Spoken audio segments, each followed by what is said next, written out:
What will be the value of electric field at the center of the electric dipole?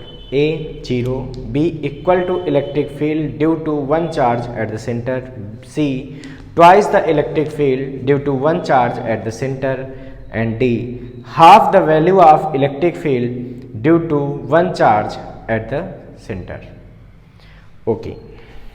बच्चों हमसे कह रहे हैं कि एक इलेक्ट्रिक डायपोल के सेंटर पर इलेक्ट्रिक फील्ड क्या होगी। तो इलेक्ट्रिक डायपोल होता क्या है?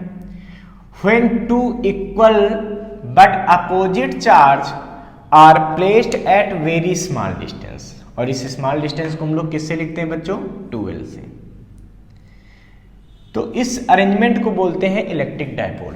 हमको इसके सेंटर पे इलेक्ट्रिक फील्ड बतानी है यहाँ पे, ठीक है। अब कैसे करेंगे देखो, तो इस पॉइंट पर जब इलेक्ट्रिक फील्ड आपको फाइंड करनी, इस पॉइंट को पहले वाले चार्ज को A, दूसरे को B कह दीजिए, इस पॉइंट को B कह दीजिए। तो यहाँ पर एक प्लस Q चार्ज की वजह से इलेक्ट्रिक फील्ड होगी और एक माइनस Q की वजह से होगी। ये डिस्टेंस L एंड ये वाली भी L। अब लिखेंगे यहाँ पे क्या? Electric field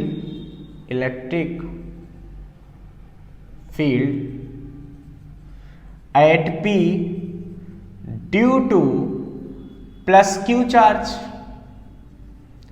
plus Q charge की वजह से कितनी होगी? तो क्या होता है फार्मूला होता है electric field intensity due to a charge. अगर कोई Q चार्ज है, R डिस्टेंस पे फील्ड निकालनी हो, तो इसका फार्मूला होता है KQ/R²। यही कॉन्सेप्ट यहाँ पे लग जाएगा, जहां पर K क्या है?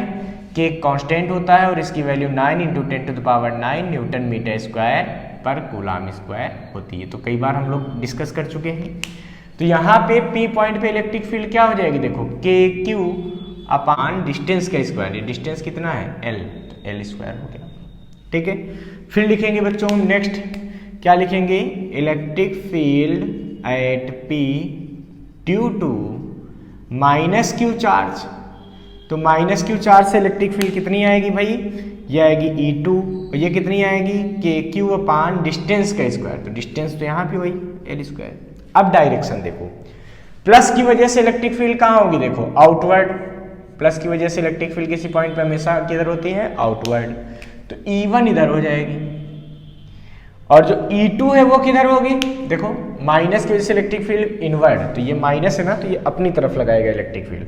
मतलब ये माइनस की वजह से जो इलेक्ट्रिक फील्ड होगी वो भी इधर ही हो जाएगी, मतलब E2 भी इधर हो जाएगी।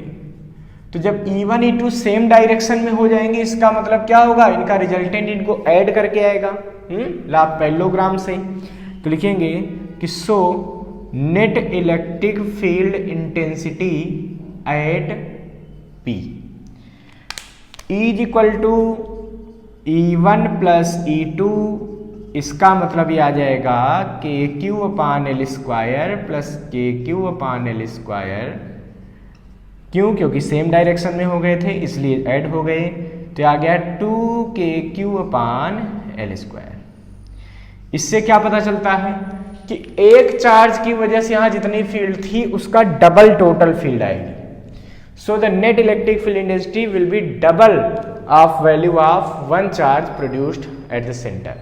तो बच्चों यहाँ पर ऑप्शन सी करेक्ट हो जाएगा। So option C will be correct that यहाँ पर इलेक्ट्रिक फील्ड इंटेंसिटी किसी एक चार्ज की इलेक्ट्रिक फील्ड डबल आती है, ठीक है।